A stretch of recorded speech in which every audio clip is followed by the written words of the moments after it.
बहुत बहुत स्वागत है आप सभी का टॉप 5 में। ये वो बुलेटिन है जिसमें 5 बजे तक का हर अपडेट हम आप तक पहुंचाते हैं। शुरुआत करते हैं इस बुलेटिन की। झांसी की रानी लक्ष्मीबाई मेडिकल कॉलेज के शिशु वार्ड में शुक्रवार की रात करीब 10 बजे भीषण आग लग गई। आग लगने से इस हादसे में 10 बच्चों की जान चली गई, जबकि 16 बच्चे अब भी घायल बताए जा रहे हैं। इस वार्ड में 50 से ज्यादा बच्चे भर्ती थे। इस दर्दनाक हादसे के बाद सीएम योगी आदित्यनाथ ने दुख जताया है। पीड़ित परिवार को आर्थिक मदद का ऐलान भी किया। यूपी सरकार की में जान गंवाने वालों के परिजनों को 5-5 लाख रुपए की आर्थिक मदद दी जाएगी, जबकि घायलों के परिजनों को 50-50 हजार रुपए दिए जाएंगे। हादसे पर राष्ट्रपति और पीएम ने भी दुख जताया है। सीएम योगी ने इस मामले की उच्च स्तरीय जांच के आदेश दिए हैं। इस संबंध में झांसी के मंडल आयुक्त और डीआईजी को 12 घंटे के भीतर रिपोर्ट पेश करने के निर्देश दिए गए हैं। शॉर्ट सर्किट से इस आगजनी की आशंका जताई जा रही है।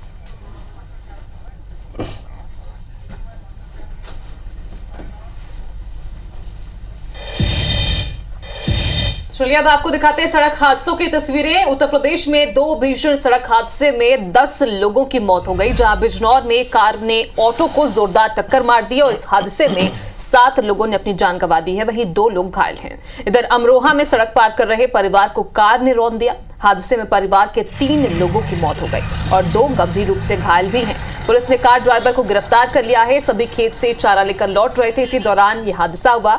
ये घटना गजरौला थाना क्षेत्र की है।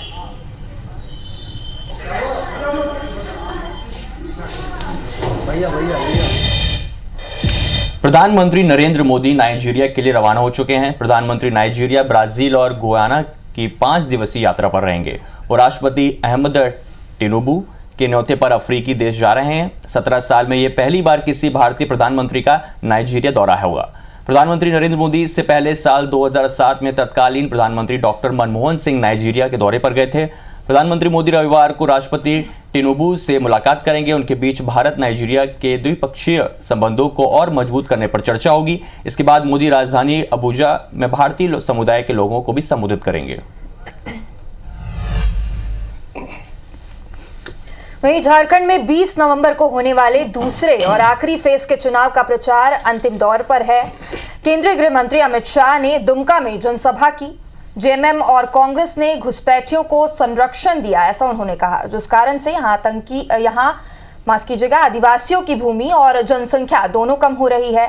झारखंड में एक बार आप भाजपा की सरकार बना दो, हम एक घुसपैठियों को यहां से बाहर निकालने का काम करेंगे। आपने क्या किया? आपने वोट बैंक के लिए घुसपैठियों को घुसाकर आदिवासियों की भूमि और जनसंख्या दोनों कम करने का काम किया है। कम करने का हेमंत जी, आदिवासियों की जनसंख्या कम हो रही है, कौन जिम्मेदार है? आप जिम्मेदार। इधर राहुल गांधी ने महाराष्ट्र के अमरावती में राज्य की भाजपा नीति महायुति और केंद्र की एनडीए सरकार पर जमकर निशाना साधा। इस दौरान उन्होंने राष्ट्रीय स्वयंसेवक संघ को भी आड़े हाथों लिया है। उन्होंने कहा कि हमारे लिए संविधान की किताब देश का डीएनए है, जबकि संघ और भाजपा के लिए ये कोरी है। बीजेपी के लोग, नरेंद्र मोदी, अमित शाह, धारावी की जमीन, महाराष्ट्र के गरीब लोगों की जमीन, 1 लाख करोड़ रुपए की जमीन अपने मित्र गौतम अदानी को देना चाहते थे। इसीलिए महाराष्ट्र की सरकार आपके हाथों से चोरी की गई है।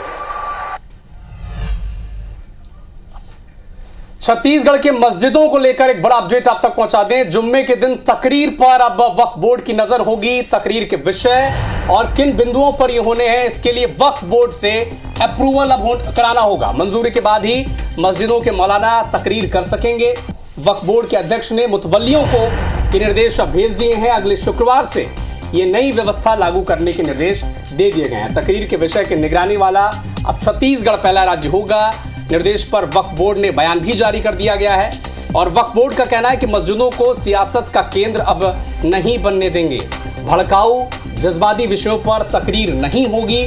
देश भर के में जो जुम्मे की नमाज के बाद दंगे और फसाद हुए, ये वक्फ बोर्ड का कहना है। और छत्तीसगढ़ में सामाजिक सौहार्द बनाए रखने पर जोर है। व्हाट्सएप पर तकरीर के विषय को अप्रूव कराना होगा। एक व्हाट्सएप ग्रुप बना दिया गया जिसमें तकरीर के विषय दिए जाएंगे और उससे अप्रूवल मिलने के बाद ही उस विषय पर मस्जिदों में जुम्मे की नमाज के बाद तकरीर होगी। बाकायदा निगरानी के लिए एक तंत्र विकसित करने की कोशिश वक्फ बोर्ड ने की है। देखो, सामाजिक उत्थान के लिए रहता है और कुछ जज्बाती भाषण रहते हैं। जो जज्बाती भाषण रहते हैं उसके कारण देश को भी नुकसान होता है। देश को नुकसान होने के कारण समाज में नुकसान होता है। समाज में नुकसान होने के बाद आपसी भाईचारा ख़त्म होता है। तो ऐसी कोई तकरीर नहीं हो जिससे हमारा भाईचारा ख़त्म होए और हमारी एकता बनी रहे। ऐसे प्रवचन होना चाहिए मस्जिदों में। तो वक्फ बोर्ड के अध्यक्ष ने मुतवल्लियों को एक निर्देश भेजा है कि जुम्मे की नमाज के बाद जिस तरह से तकरीर दी जाती है उसके विषय को चूज करने के लिए पहले एक व्हाट्सएप ग्रुप बना दिया गया है जिसमें उस विषय को रखा जाएगा और उसके अप्रूवल के बाद ही वहां पर उस विषय पर तकरीर दे पाएंगे मुतवल्ली। तो एक बड़ा अपडेट आप तक पहुंचा दें। छत्तीसगढ़ संभवतः एक ऐसा पहला राज्य बनने जा रहा है जहां पर मस्जिदों में जो तकरीर होती है जुम्मे की नमाज के बाद उसके विषय के लिए वक्फ बोर्ड से मंजूरी उन्हें लेनी होगी। तो अगले शुक्रवार से इस व्यवस्था को लागू करने के निर्देश दे दिए गए हैं। और अधिक जानकारी के लिए हमारे सहयोगी राजेश राज हमारे साथ लाइव जुड़ चुके हैं। राजेश, संभवतः छत्तीसगढ़ पहला राज्य होगा देश का जहां पर वक्फ बोर्ड अब तय करेगा कि जुम्मे की नमाज के बाद कौन सी तकरीर किस विषय पर दी जाएगी।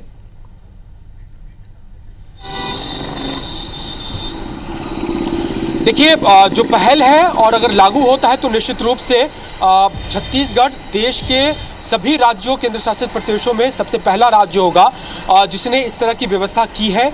और अभी आपने सुना वक्फ बोर्ड के अध्यक्ष से हमने इसमें डिटेल्स में बात की है और हमने ज़रूरत भी पूछी, तरीका भी पूछा कि आखिर ऐसी पहल करने की ज़रूरत क्यों पड़ी। तो उन्होंने साफ तौर पे कहा कि देश का इतिहास रहा है।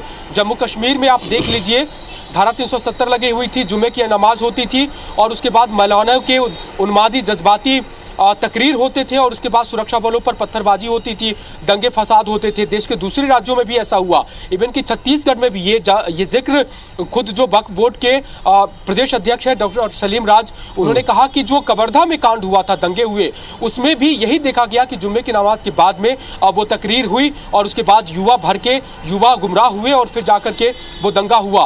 वो स्थिति छत्तीसगढ़ ने भी देखी। तो उनका कहना है कि उनके अध्यक्ष बनने के बाद वो एक पूरी कोशिश कर रहे हैं कि छत्तीसगढ़ में सामाजिक सौहार्द कायम रहे, भाईचारा रहे, कोई भी उन्मादी इस तरह की तकरीर ना हो। और चूंकि प्रदेश की तमाम मस्जिदें वक्फ बोर्ड के अधीन होती है, उनके निर्देशों का पालन करना जरूरी है। वक्फ बोर्ड एक्ट में बाकायदा इसके प्रावधान किए गए हैं। उन्हीं प्रावधानों के तहत उन्होंने ये निर्देश दिया है।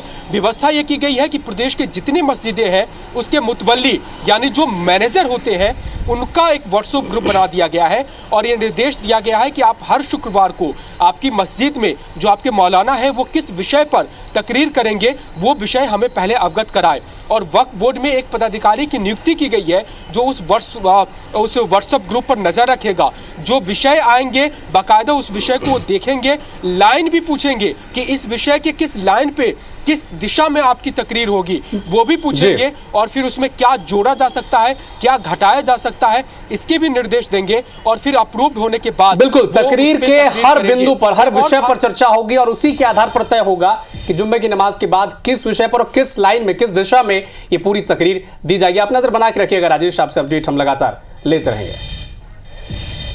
तो एक बड़ा ऐलान वक्फ बोर्ड ने किया है, छत्तीसगढ़ वक्फ बोर्ड ने, कि जो तकरीर होगी जुम्मे की नमाज के बाद उसके लिए बाकायदा एक व्हाट्सएप ग्रुप तैयार किया गया है जिसमें सभी को जोड़ा जाएगा और जो तकरीर होनी है उसका विषय पहले पेश किया जाएगा, फिर अप्रूवल मिलेगा और इस अप्रूवल के बाद यह भी तय किया जाएगा कि इसमें आगे की दिशा क्या होगी, किन बिंदुओं पर चर्चा की जाएगी और यह सब तय होने के बाद अप्रूवल दिया जाएगा, जिसके बाद जुम्मे की नमाज में उस विषय पर उसी दिशा में तकरीर होगी। और अगर कोई इसे पालन नहीं करता है तो उस पर एफआईआर भी होगी। ये भी निर्देश वक्फ बोर्ड ने जारी किए हैं। तो छत्तीसगढ़ संभवतः देश का पहला राज्य जहां पर इस तरह के फैसले लिए गए। उसके लिए वक्फ बोर्ड ने एक व्हाट्सएप ग्रुप बनाया है। व्हाट्सएप ग्रुप बनाने के बाद जो भी मुतवल्ली है वो जो भी बयान देंगे वो पहले वक्फ बोर्ड से अप्रूवल कराएं, वक्फ बोर्ड से अप्रूवल होने के बाद ही वो बयान दर्ज करें। ये अगले शुक्रवार से लागू हो जाएंगी और समस्त मुतवल्ली को सूचना भी दे दी गई है। और अगली खबर आईपीएल से जुड़ी हुई। आईपीएल मेगा ऑक्शन में छत्तीसगढ़ के 7 खिलाड़ियों के नाम भेजे गए हैं। आयुष पांडे, अजय मंडल, शुभम अग्रवाल और अमनदीप खरे इसमें शामिल है। प्रतीक यादव, आशीष डहरिया और प्रशांत पैकरा भी शामिल है। आशीष डहरिया जो है वो पूर्व मंत्री शिव डहरिया के बेटे हैं और सभी का बेस प्राइस जो है वो 30 लाख रुपए तय किया गया है। ऑक्शन जो है वो 24 और 25 नवंबर को इसी महीने होनी है। सऊदी अरब के जेद्दा शहर में ऑक्शन होगा। तो 7 खिलाड़ियों के नाम छत्तीसगढ़ से भेज दिए गए। अब देखना होगा कि कितने में और कौन से फ्रेंचाइजी इन्हें खरीदते हैं।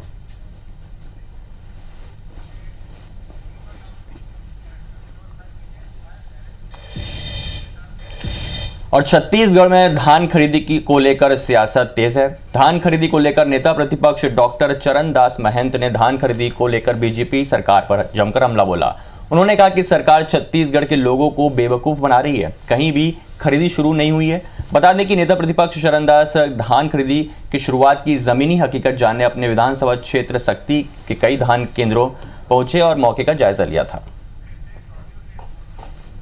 तो वहां न तो तौलने का सामान पहुंचा है, न खरीदी के लिए कोई है, न वहां कोई आदमी बैठे हैं।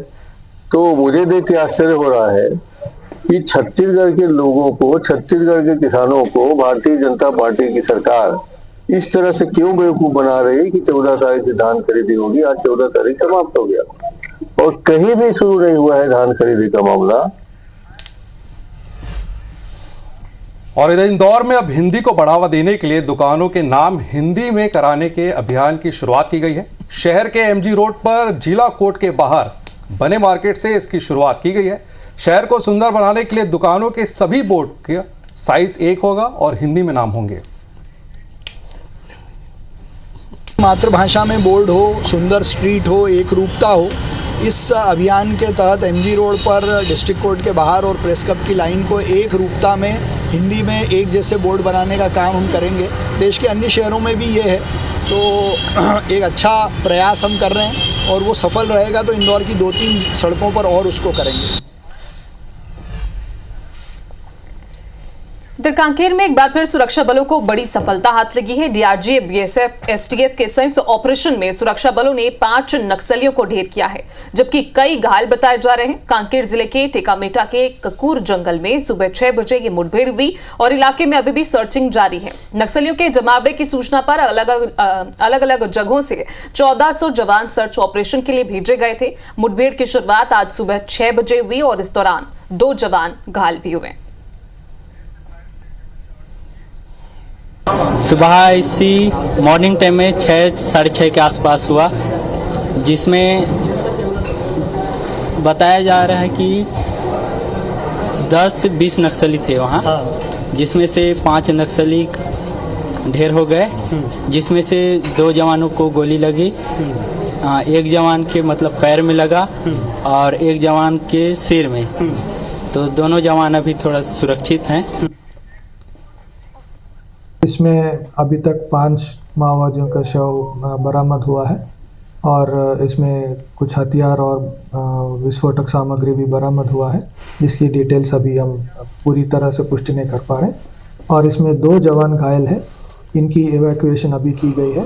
इनको जल्दी से जल्दी रायपुर में इलाज के लिए सारी व्यवस्था की जा रही है। बलरामपुर के दहेजवार में खेत में मिले 3 नर कंकाल की पहचान अब हो चुकी है। परिजनों ने कपड़ों से मृतकों की पहचान की है। परिजनों के मुताबिक कुसमी मार्केट से लापता हुई एक महिला और उसके 2 बच्चों की ये कंकाल है। हालांकि पूरी तरह से पुष्टि होने के लिए पुलिस को डीएनए रिपोर्ट का इंतजार है। IBC 24 ने पहले ही आपको बता दिया था कि कुसमी से लापता लोगों के कंकाल हो सकते हैं।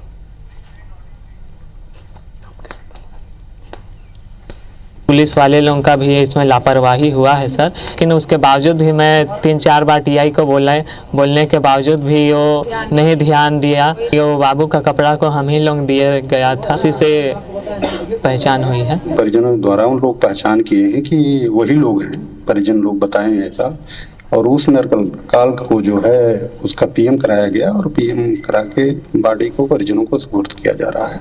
एक सस्पेक्टेड है जिसके ऊपर शंका है, उससे पूछताछ चल रही है। कुछ चीजें जो है उभर के सामने आ रही है, चीजें अभी जांच में हैं, जांच के बाद ही क्लियर कट हम बता पाएंगे। और बिलासपुर से बड़ी खबर, जहां हेड कांस्टेबल का रिश्वत मांगते हुए वीडियो वायरल हो रहा है। हेड कांस्टेबल ने 50,000 रुपए की डिमांड की थी। जब्त वाहन को राजसात नहीं करने के एवज में ये रकम मांगी गई। बिला थाने में पदस्थ हेड कांस्टेबल अनिल साहू 1 महीने पहले का ये वीडियो बताया जा रहा है। तो बिलासपुर से बड़ी खबर, हेड कांस्टेबल का रिश्वत लेते हुए वीडियो वायरल हो रहा है। हेड कांस्टेबल ने 50,000 रुपए की डिमांड की। जब्त वाहन को राजसात नहीं करने के एवज में ये रकम मांगी गई है। हेड कांस्टेबल का नाम अनिल साहू है। 1 महीने पहले का वीडियो बताया जा रहा है। 50,000 तो न्यायधानी में रिश्वतखोरी हो रही है। रिश्वतखोरी का वीडियो आपके सामने। तो वो तो 70% पैसा जमा करवाते, FD बनवाते। तो ठीक है, नगर में करना, बरसे पट्टा पेश कर देना। अभी जमाना दोबारा अभी मैं फोन करना तब पहुँचे होगी, अभी जमा नहीं करे, निकलवा रहा हूँ कला।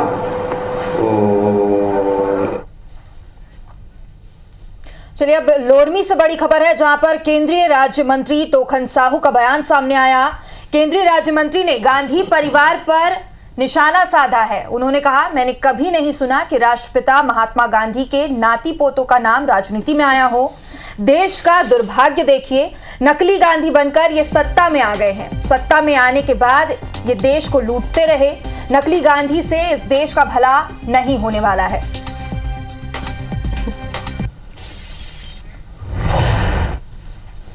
मैंने तो कभी हमारे राष्ट्रपिता मोहनदास करमचंद गांधी के परिवार नाती पोते को कभी मैंने सुना नहीं है, कभी वो राजनीति में कभी उनका नाम आया नहीं है। लेकिन ये देश का दुर्भाग्य देखिए, नकली गांधी बन करके किसी तरह ये सत्ता में आ जाए और सत्ता में आने के बाद ये देश को लूटते रहे, परिवारवाद की राजनीति करते रहे, तुष्टीकरण की राजनीति करते रहे। ये नकली गांधी से इस देश का भला होने वाला नहीं है। और इधर लगातार हो रही चाकूबाजी से दुर्ग जिला एक बार फिर सहम गया है। शनिवार सुबह एक युवक की चाकू मारकर हत्या कर दी गई। घटना के बाद छावनी थाना पुलिस ने 2 आरोपियों को घर धर दबोचा, जिसमें एक नाबालिग भी शामिल है। दरअसल रामनगर मुक्तिधाम तालाब के पास शनिवार सुबह एक युवक का शव मिला है। मृतक की पहचान हाउसिंग बोर्ड निवासी रोहित सिंह के रूप में हुई है।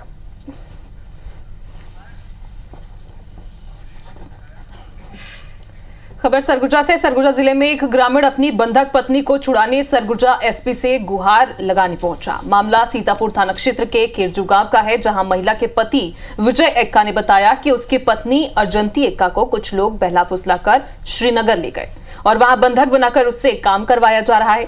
महिला ने फोन कर अपने पति को इस बात की जानकारी दी है। वहीं मामले में सरगुजा पुलिस जांच में जुटी है।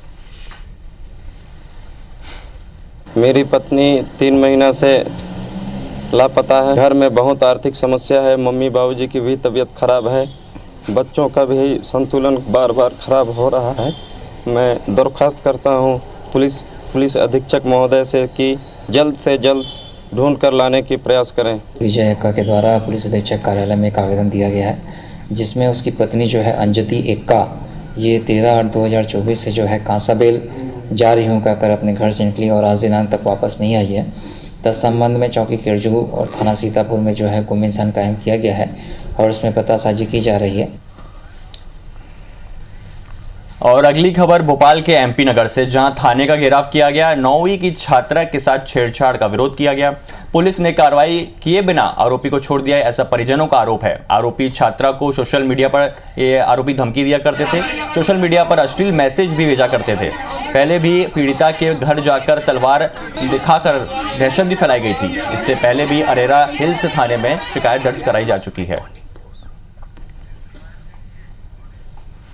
हम निकल के बाहर आए तो वो हमें बोला कि अंदर जाओ। ऐसे हमें तलवार दिखाया, हम गुहार मार दी हन। हमारे घर के आदमी लोग उठ के ये इनको आवाज़ दी, सोनू भैया घुराओ।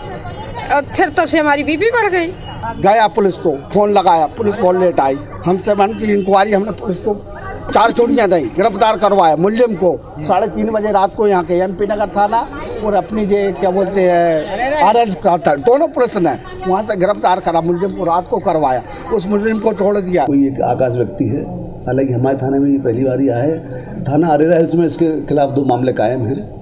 आकाश एवं उसके साथी लोग हैं। तो ये कुछ लोग आए हैं राजीव नगर से, तो उनकी सुन करके FIR ले रहे हैं। जो कार्रवाई होगी भी तो करवाएंगे उसके खिलाफ। अगली खबर इंदौर से है, जहां पर बदमाशों ने ट्रैवल्स ऑफिस में तोड़फोड़ की है। रिंग रोड पर बस और कार की टक्कर के बाद हंगामा किया। कार सवार युवक ने साथियों के साथ मिलकर तोड़फोड़ कर दी। ट्रैवल्स ऑफिस के बाहर खड़ी बस में भी तोड़फोड़ की है। ऑफिस में मौजूद लोगों की भी पिटाई की गई है। आजाद नगर थाना में 10 से ज्यादा बदमाशों पर केस दर्ज किया गया। मूसा खेड़ी इलाके के जय भवानी ट्रैवल्स की ये घटना है। इधर ग्वालियर में सराफा कारोबारी के साथ बंदूक की नोक पर हुई लूट का पुलिस ने पर्दाफाश किया है और 4 आरोपियों को गिरफ्तार किया। इस लूट की वारदात का मास्टरमाइंड सराफा कारोबारी के जीजा का भाई निकला। आरोपियों से लूटा गया सोना, चांदी की जेवरात और बाइक बरामद की गई है। दरअसल ग्वालियर शहर के चंद्रबनी में रहने वाले सराफा कारोबारी के साथ 6 दिन पहले लूट की वारदात को अंजाम दिया गया था। बदमाशों ने बैग में रखा 100 ग्राम सोना और 4 किलो चांदी लूट लिया था। फिलहाल पुलिस गिरफ्तार आरोपियों के खिलाफ अब कार्रवाई में जुट गई है। तो फिलहाल इस बुलेटिन में इतना ही, लेकिन देश दुनिया के साथ MP और छत्तीसगढ़ के हर अपडेट के लिए आप जुड़े रहिए हमारे साथ। दीजिए हमको अनुमति। नमस्कार।